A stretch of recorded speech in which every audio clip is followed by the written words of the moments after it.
وإجلالا لواهب النعم صلاة وسلاما على من أوتي جوامع الكلم. اللهم صل وسلم وبارك على سيدنا وحبيبنا وشفيعنا ومولانا محمد وعلى آله وصحبه أجمعين. ثم أما بعد, সকল প্রশংসা আল্লাহ পাক রব্বুল আলামিনের অসংখ্য অগণিত সালাত এবং সালাম পেশ করি তাজদারে মদিনা সরকারে দু জাহান আমাদের প্রিয় মুহাম্মদ রাসূলুল্লাহ সাল্লাল্লাহু আলাইহি ওয়াসাল্লামের রওজা মুবারকে আমরা অত্যন্ত শ্রদ্ধা স্মরণ করি আমাদের মুহতারাম শ্রদ্ধাভাজন পিতা মাওলানা শেখ আব্দুল সুবহান রাহমাতুল্লাহ আলাইহি। আল্লাহ পাক ওনার কবরকে জান্নাতুল ফেরদৌস বানিয়ে দিন। স্মরণ করছি আমাদের শ্রদ্ধেয় মুহতারামা মাতা সৈয়দা ফাতিমা বিনত শেখ ইসলাম মাওলানা আব্দুল গফফার হাফিজাহাল্লাহ। আল্লাহ পাক রব্বুল আলামিন ওনার হায়াতের মধ্যে অসংখ্য বরকত দান করুন। আমি আসলে শুকরিয়া আদায় করছি আমাদের দারুল ইসলাম মাদ্রাসার ট্রাস্টি সম্মানিত চেয়ারম্যান হযরত মাওলানা শেখ আব্দুর রহমান হাফিজাহুল্লাহ এবং হযরত মাওলানা শেখ শাব্বির আহমদ, যিনার আসলে একাধারে 1 বছরের পরিশ্রমে আজকের এই যুগপূর্তি স্টুডেন্ট ইউনিয়ন বাস্তবায়ন আলহামদুলিল্লাহ আল্লাহ পাক রব্বুল আলামিন সবাইকে জাযায়ে খায়র দান করুন। আমি আসলে খুবই ভাগ্যবান এবং খুবই আনন্দিত আজকে যে বাংলার দুজন মহামানবের সাহেবজাদাদেরকে পেয়ে।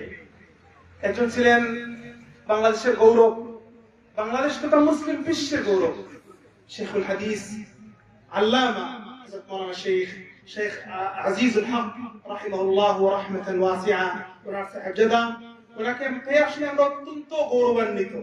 এই ধরনের লোক আমাদের এই সিলেটে টঙ্গীগঞ্জে প্রত্যন্ত অঞ্চলে পাওয়া আসলে খুবই বিরল ব্যাপার। আল্লাহ পাক রব্বুল আলামিন ওনাদের খিদমতকে কবুল করুন, ওনাদেরকে আরো এগিয়ে নিয়ে যান ইনশাআল্লাহ। তারপর শেখুল হাদিস আল্লামা খতিব মাওলানা ওবায়দুল হক, ওনার ছেলেকে পেয়েও আমরা আসলে খুবই গৌরবান্বিত। উনি যকিনের কৃতি সন্তান, আল্লাহ পাক ওনাকে জাযায়ে খায়র দান করুন।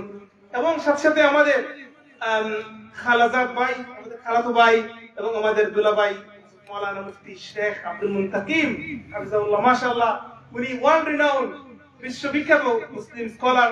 ওনাকে পেয়ে আমরা আসলে খুবই ভাগ্যবান। সময় খুব সংক্ষিপ্ত, দুটি কথা বলে ইনশাআল্লাহ আমি শেষ করে দিব।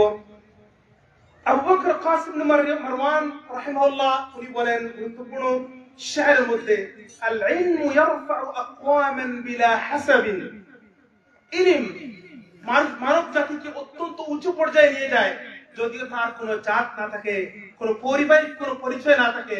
যে পারিবারিক আমরা বলে থাকি যে সম্মান, বিলা হাসাবিন ফাকাইফা মান কানা যা ইলমিন লাহু হাসাবু, তাহলে যাদের পারিবারিক সম্মান আছে এবং তার সাথে ইলম আছে তাদের অবস্থা কি হতে পারে? ফাতলুব বিইলমিকা ওয়াজহাল্লাহি মুহতাসিবান, আপনি ইলম তলবের মাধ্যমে, জ্ঞান অর্জনের মাধ্যমে আল্লাহ পাক রব্বুল আলামিনের রেজামন্দি হাসিল করুন। ফামা সিওয়াল ইলমি ফাহুয়া লাহু ওয়াল লাইব, এবং ইলমে দ্বীন এবং বেনিফিটিং নলেজ, বেনিফিশিয়াল নলেজ, ইলমে নাফি ছাড়া বাকি সব হচ্ছে লাহু ওয়াল লাইব। আসলে আমরা সবাই তুল্লাবুল ইলম, আল ফখরু ফি তালাবিল ইলম, আসল সম্মান ইজ্জত হচ্ছে ইলম জ্ঞান অর্জনের মধ্যে। নাহনু কুল্লুনা তালাবাতুল ইলম, আমরা সবাই কিন্তু দ্বীনি এবং ইলমের নাফির ছাত্র একদম শেষ পর্যন্ত। রাসূল করিম সাল্লাল্লাহু আলাইহি ওয়াসাল্লাম একটি গুরুত্বপূর্ণ হাদিস, যদিও দাঈফ হিসেবে এটাকে কনসিডার করা হয়েছে, ইমাম আত-তাবরানী রাহমাতুল্লাহ আলাইহি ওনার কিতাবের মধ্যে ব্যক্ত করেন, মান ক্বালা আনা আলিমুন ফাহুয়া জাহিল, কোন ব্যক্তি যদি কখনো বলে থাকে যে আমি আলিম, তাহলে চিনে নাও সে জাহিল। কারণ কোন সত্যিকার আলিম কখনো বলতে পারে না আমি আলিম। মান লাম ইয়াশউর বিআন্নাহু আলিম, বর্তমান শতাব্দীর বিখ্যাত মিশর বিখ্যাত আলেম দ্বীন শেখ সৈয়দ মুতাওয়াল্লি আশ-শারাওয়ী রাহিমাহুল্লাহ উনি বলেন, আল আলিম হুয়া আল্লাযী লা ইয়াশউর বিআন্নাহু আলিম, সত্যিকার অর্থে আলিম ওই ব্যক্তি যে কখনো ফিল করে না, অনুভব করে না যে সে আসলে আলিম। ওয়াল গানী হুয়া আল্লাযী লা ইয়াশউর বিআন্নাহু গানী, আসল ধনী ব্যক্তি ওই ব্যক্তি যে কখনো সে ফিল করে না সে ধনী। সুবহানাল্লাহ। আমরা সবাই তালাবাতুল ইলম, তুল্লাবুল ইলম, যেরকম আমাদের সাদাওয়াত বলেছিলেন, অত্যন্ত গুরুত্বপূর্ণ কথা, যদি হাদিস হিসেবে সাবিত হয় নাই কিন্তু এটা আসলে অত্যন্ত গুরুত্বপূর্ণ একটা কাউল। আল ইলমু মিনাল মাহদি ইলাল লাহদি, আমাদের শুরু থেকে শেষ পর্যন্ত ইলম তলব, আমাদের জীবনের প্রতিটি দিন হবে জ্ঞান অর্জন। প্রতিটি দিনই আমরা, প্রতিটি দিন, প্রতিটি রোজ আমরা কিছু না কিছু শিখবো।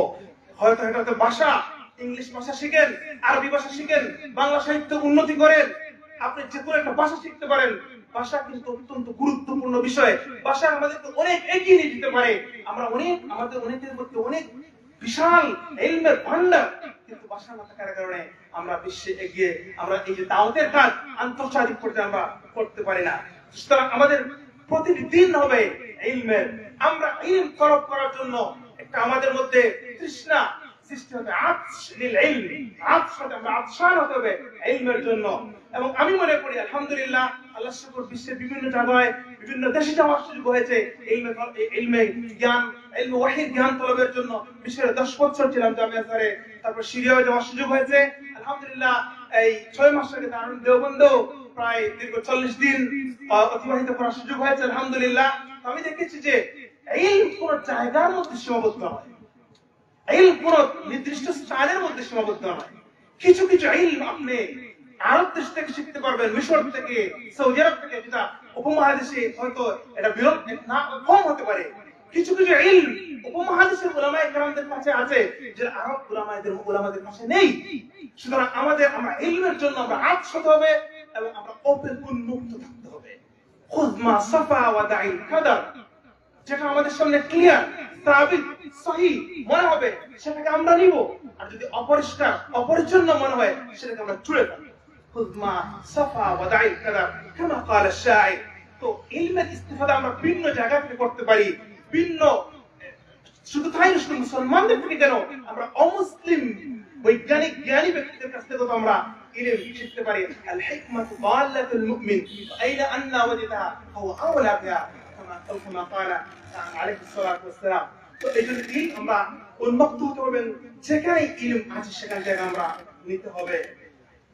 আমরা যারা তুল্লাবুল ইলম যারা আছি এবং যারা উলামায়ে কেরাম আলহামদুলিল্লাহ যারা খারিজ হয়ে গেছে, গ্রাজুয়েট হয়ে গেছি, আমরা অ্যালুমনাই যারা আছি, আমাদেরকে অবশ্য অনেক কিছু বলার আছে, কিন্তু আমি মনে করি আমাদেরকে সবাইকে হুসনুল খুলুক এক্সারসাইজ করতে হবে।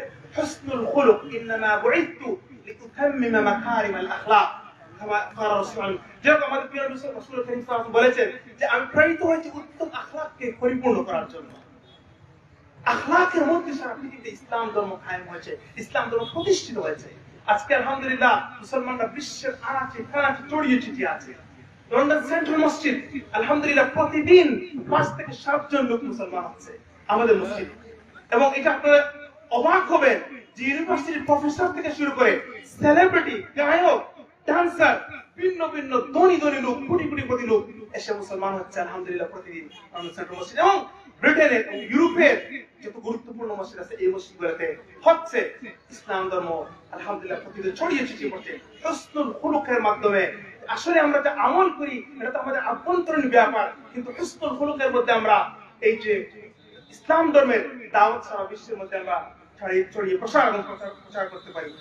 তারপর হচ্ছে আমল, যে বলছি হুসনুল খুলুক আমল। ইমাম আল গাজ্জালি রাহমাতুল্লাহ আলাইহি বলেন আল ইলমু বিলা আমালিন কাল জুনুন ওয়াল আমালু বিলা ইলমিন লা ইয়াকুন। আপনারা বুঝতে পারছেন যে আল ইলমু বিলা আমাল, ইলম আমল ছাড়া হচ্ছে জুনুন, মানে উন্মাদনার মতো, একদম পাগলামির মতো। ওয়াল আমালু বিলা ইলমিন লা ইয়াকুন, এবং আমল ইলম ছাড়া কিন্তু আবার হয় না, কারণ আমলের মধ্যে আমাদের ভুল মিস্টেক হয়ে যেতে পারে। সেজন্য আমল তো অবশ্যই আমাদের করতে হবে এবং ওয়াহদাতুল উম্মাহ, উম্মার ঐক্যের জন্য কাজ করে যেতে হবে। এবং ঐক্যের জন্য কিছু অ্যানালিসিস আমার কাছে আছে যেটা বলার সময় নাই, কিন্তু উম্মার ঐক্য আমরা সবাই কিন্তু একমত। কুল্লু ফিরকা ওয়া তাইফা ওয়া জামাআ কুল্লুনা نتفق على أن وحدة الأمة هي فريضة واجبة وضرورة حتمية في هذا العصر وفي هذا الزمن. ورشوها كنت يكمل কিন্তু আসলে আমরা আভ্যন্তরীণভাবে ফিরকাবাজির কাজ করে যাই। এটা আমাদের চিন্তা করতে হবে কিভাবে আমাদের কথা বাস্তবায়ন রূপান্তরিত করতে পারি। একাডেমিক কাজ করতে হবে, ইলমি কাজ করতে হবে, যাতে করে আমরা তাকরিবুল উম্মতকে আমরা এক অন্যের পাশে নিয়ে আসতে পারি। হ্যাঁ, ওয়াহদা কমপ্লিট ইউনিটি হয়তো নাও হতে পারে। ولو شاء الله لجعلكم أمة واحدة ولا يزالون مختلفين। আল্লাহ পাক রব্বুল আলামিন সুন্নাত যে আমাদের মধ্যে দ্বিমত, ইখতিলাফ, আমাদের মধ্যে মতানৈক্য থাকবে, এটাই মানুষের স্বভাব, মানুষের হবিয়া, মানুষের এটাই নেচার। কিন্তু তাকরীব হতে পারে আমরা অন্যের পাশে চলে আসতে পারি। তো এই জন্য ওয়াহদাতুল উম্মার জন্য আমরা সবাইকে কাজ করে যেতে হবে। এমন কোন কাজ করব না যে কাজে উম্মতের মধ্যে ফিরকা এবং উম্মতের মধ্যে অনৈক্য সৃষ্টি হয়।